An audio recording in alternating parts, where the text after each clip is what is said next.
서울 여의도 광역방송센터입니다. 여의도 초대석. 오늘은 그제 화요일 한동훈 법무부 장관의 윤석열 대통령 업무보고 얘기해 보겠습니다.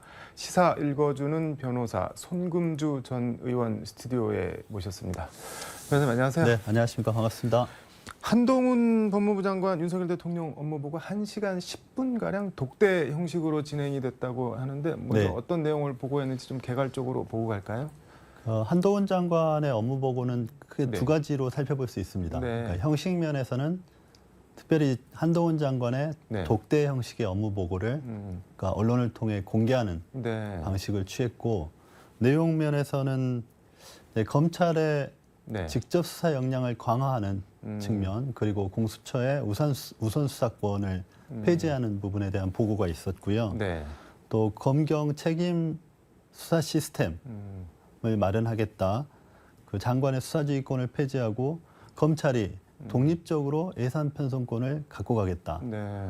또 기존에 그 공보 규정을 개편해서 티타임을 부활을 시키겠다는 내용, 또 합수단 형식을 통해서 그 직접 수사의 범위를 좀 네. 확대시키겠다, 이런 부분들이 포함되어 있습니다. 형식 면에서는 장관 독대로 보고를 하는 거를 언론에 네. 이렇게 보여줬다라고 하는데 그건 뭐 특별한 의미가 있을까요?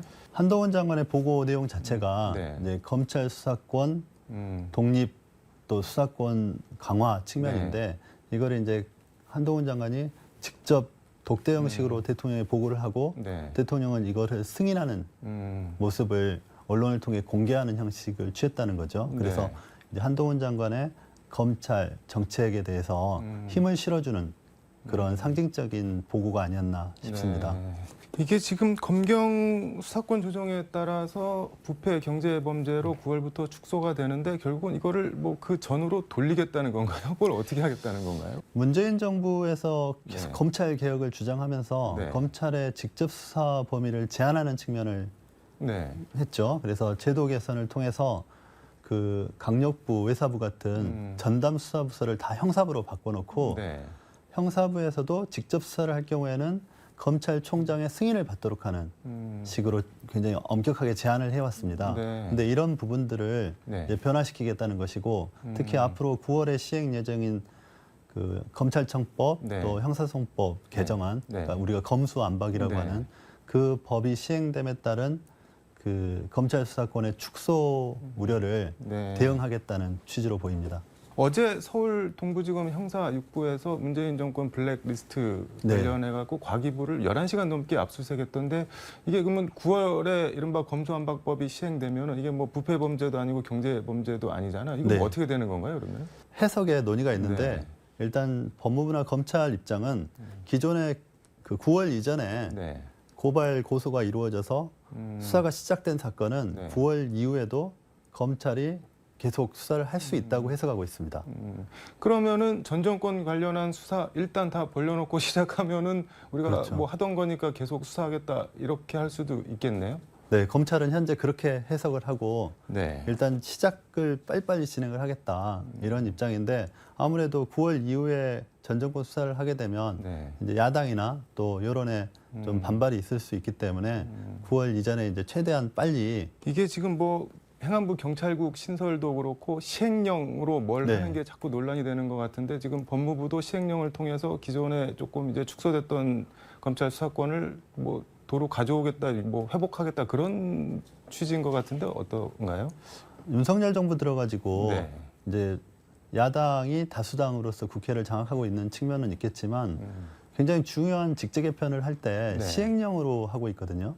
그러니까 기존의 법률에 대한 해석을 좀 그 자기중심적으로 해석을 해서 네. 시행령 개정을 통해서 그 윤석열 정부가 원하는 바를 실현시키고 있습니다. 예를 들면 법무부에 네. 인사정보관리단을 네. 설치하는 과정에서도 시행령을 통해서 국무회의에서 의결해서 그냥 밀어붙이고 있고, 또 행안부의 경찰국을 신설하는 것도 시행령을 통해서 했습니다. 네. 근데 이제 이번에 검찰 직접 수사 범위를 확대시키는 방안, 그러니까 전담 부서를 확대하고 이런 부분도 검찰청 사무 직제에 관한 규정이 있거든요. 네. 이게 시행령입니다. 근데 이걸 바꿔서 검찰 인사를 하면서 네. 외사부나 강력부부 같은 전담 부서를 복원시켰습니다. 전담부서 복원도 그렇고 한동훈 장관 취임하자마자 어디죠? 서울 남부지검의 금융범죄 합수단 네. 뭐 설치했고 서울 동부지검은 심- 보이스피싱 범죄 합수단. 합수단. 네. 합수단 이게 뭔가요? 합수단이 과거에 이제 합동수사단이라고 해가지고 네. 검찰이 그 유관 기관들을 같이 모아서 검찰에 유관기관이라고 하면은 그러니까 뭐 금융범죄 합수단 같은 경우는 음, 금감원도 있고 국세청도 있고 뭐 금융 관련 기관들이 있지 않습니까? 네. 그 기관들에서 뭐 특별수사 팀을 같이 불러들여 가지고 네. 검찰의 수사 지휘하에서 수사를 벌이는 실질적으로는 유관 기관들을 사실 검찰이 상위 기관이기 때문에 네. 이제 사실상 수사 지휘를 하는 형식이 되지 않을까 하는 우려를 갖고 있습니다. 경찰, 금감원, 뭐 특별사법경찰 등등등을 실질적으로 검찰이 합수단을 통해서 지휘를 한다는 얘기인 것 같은데. 그렇죠. 원래는 직접 수사가 네. 제한되기 때문에 별도의 기관에 대해서는 수사 지휘가 하기 어렵지 않습니까? 네. 우리가 검찰이 경찰의 개별 사건에 대해서 수사 지휘를 하려면 어쨌든 공문이 내려가야 되니까. 네, 네. 근데 이제 합동 수사단 형식으로 조직이 갖춰져 있으면 그런 공식적인 절차 없이 사실상 이제 수사 협력 방식으로 수사 지휘가 가능하다는 점이 좀 우려되는 부분이 있죠. 이게 뭐 합수단이 있어야 하느냐 마느냐는 논외로 하고 이러면은 검찰정법이랑 형사소송법 개정안 취지 그러니까 검찰 직접 수사권 축소 그리고 수사 기소 분리 이런 취지에 반하는 거 아닌가요? 어떻게 보면? 법은 어쨌든 여야 간의 다툼이 굉장히 많았지만 결국 국회를 통과해서 네. 입법이 됐지 않습니까? 검찰청법이나 형사소송법이 개정돼서 그러니까 검찰의 경우에 직접 수사 범위가 부패, 경제범죄 네. 두 가지로 한정돼 있고 또 기소와 수사를 분리하도록 돼 있단 네. 말이에요.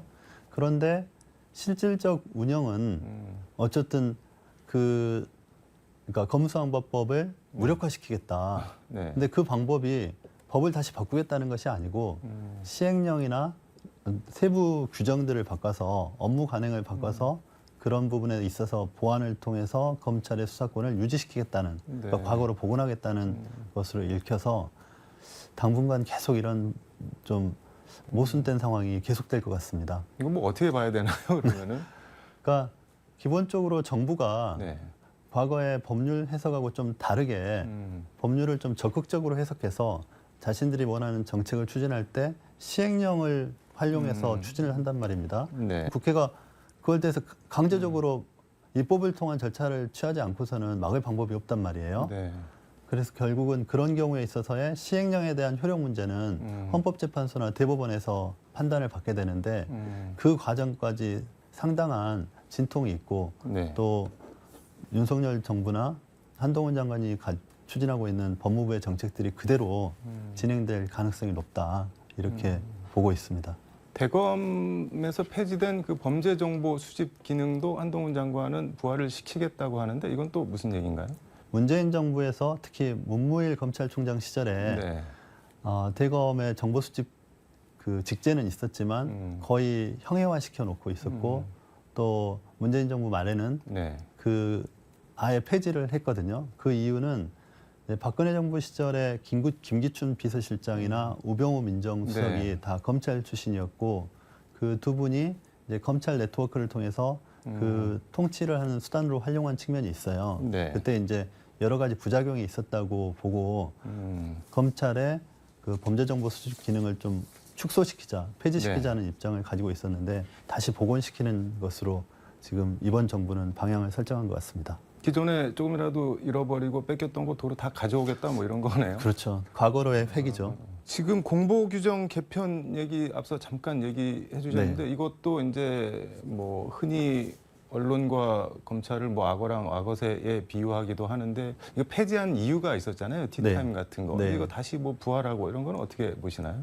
언론을 이용해서 수사 기획 방향에 맞춰서 네. 정보를 언론을 통해 흘리는 거죠. 그래서 그런 부분에 대한 문제 때문에 공보 규정을 바꿔놨는데 이제 한동훈 장관은 다시 티타임을 부활시키겠다는 것이고 한동훈 장관의 명분 중에 이 부분이 있습니다. 검찰이 언론에 자꾸 그 감시를 받아야 되는 것 아니냐. 네. 그런데 그런 부분은 저는 지록 위마라고 생각합니다. 사슴을 보고 말이라고 부르는 거나 마찬가지입니다. 어떤 그러니까 점에서요? 과거에 잘못됐기 때문에 네. 그 부분 때문에 과거에 대한 반성으로 그런 공보 규정이 변경이 됐던 것이거든요. 근데 그런 부분들은 빼버리고 마치 검찰이 그런 티타임을 통해 언론의 통제를 받는다는 식으로 사실관계를 왜곡해서 밝힌 것이거든요. 네. 그건 문제가 있다고 저는 생각합니다. 그러니까 한동훈 장관 화법을 보면은 아니 지난 문재인 정부에서도 하지 않았냐 그거를 왜 내가 하니까는 문제라고 계속 이렇게 삼냐 문제를 삼냐라고 하는 거 그런 거는 어떻게 보시나요?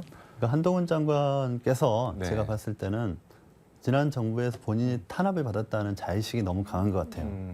그래서 자꾸 그 탄압을 받던 검사의 입장에서 네. 법무부와 검찰을 수호하겠다 이런 편향된 시각이 좀 강하신 것 아닌가 이런 우려가 있습니다. 지금 공수처법 24조 네. 폐지도 추진하겠다고 보고한 것 같은데 이게 24조가 고위공직자 범죄에 대한 공수처의 뭐 우선수사권 우월적 지위잖아요. 네. 그럼 이거를 폐지하겠다고 하는 거는 뭐 민주당이 다수당이어서 폐지가 될지는 모르겠지만 아무튼 검경 수사권 조정을 넘어서 그냥 공수처 자체도 무력화하겠다 뭐 네. 이런 거 아닌가요? 무력화시키겠다는 의지를 국회에다가 밝힌 겁니다.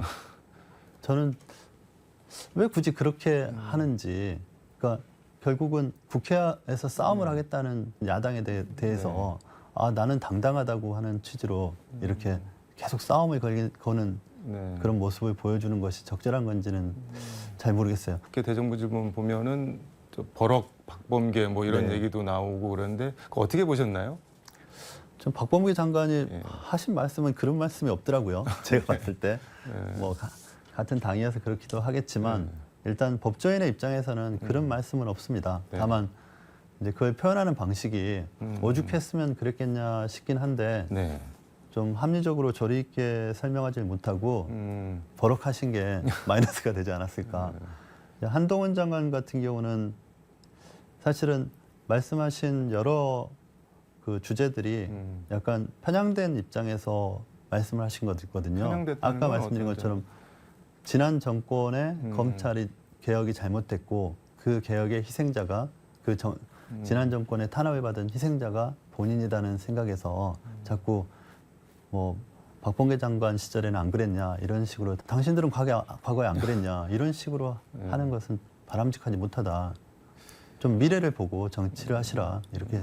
이게 민주당 입장에서 보면 약간 딜레마 같기도 하는데 이렇게 두드리면 두드릴수록 한동훈 장관이 더 커지는 그러니까 이른바 윤석열 시즌 2가 되는 거 아니냐. 뭐 실제로 뭐 저 대선 후보 조사를 하면은 꽤 높게 한 3등 정도 네. 뭐 2, 3이 나오는 것 같고 그 언론 브리핑 같은 거를 봐도 한동훈 장관 본인도 이런 점을 좀 의식을 하고 있는 것 같은데 이런 건 어떻게 보시나요? 한동훈 장관도 네. 언론이나 여론의 반응에 네.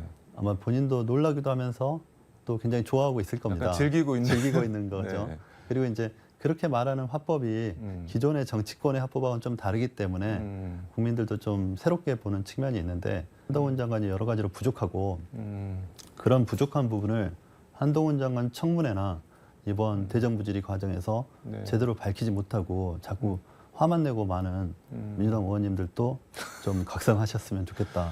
제가 답답합니다. 지금 뭐 왕장관이라는 세평이 있잖아요. 한동훈 네. 장관. 그건 네. 어떻게 보세요? 대통령이 사실상 왕장관처럼 대우를 해주고 있고 한동훈 장관도 그것을 인식하고 즐긴다. 10분 활용하고 있는 상황인데 네. 사실 바람직하지는 않다고 생각합니다. 그런 모습은 바람직하지 않고 그런 것이 대통령의 지지율 하락에도 영향을 미치고 있다. 이렇게 생각합니다. 알겠습니다. 시간 관계상 마무리 말씀 부탁드리겠습니다. 아무래도 저는 우리 이제 뭐 윤석열 정부가 됐든 문재인 정부가 됐든 정부가 잘하고 그래야 국민들이 편하다고 생각합니다. 그런데 그런 상황이 안 되고 있는 상황에서 민주당, 야당의 역할도 필요하고 또 더 차분하게 논리적으로 여당이나 또 장관의 잘못, 정부의 잘못을 지적해내는 그리고 그것을 통해서 국민을 설득해내는 그런 노력이 필요한 시점이라고 생각합니다. 우리 민주당 의원님들 또 여당에 계신 분들이나 정부가 다 같이 이런 부분들을 좀 고민하고 더 좋은 대한민국을 위해 노력해 주시길 바랍니다. 민주당이 보시기에 좀 답답한 모양이네요, 많이. 네, 제가 애정이 있으니까 네. 그런 것 아닌가 싶습니다. 알겠습니다. 오늘 여기까지 듣도록 하겠습니다. 네, 말씀 감사합니다. 고맙습니다. 네.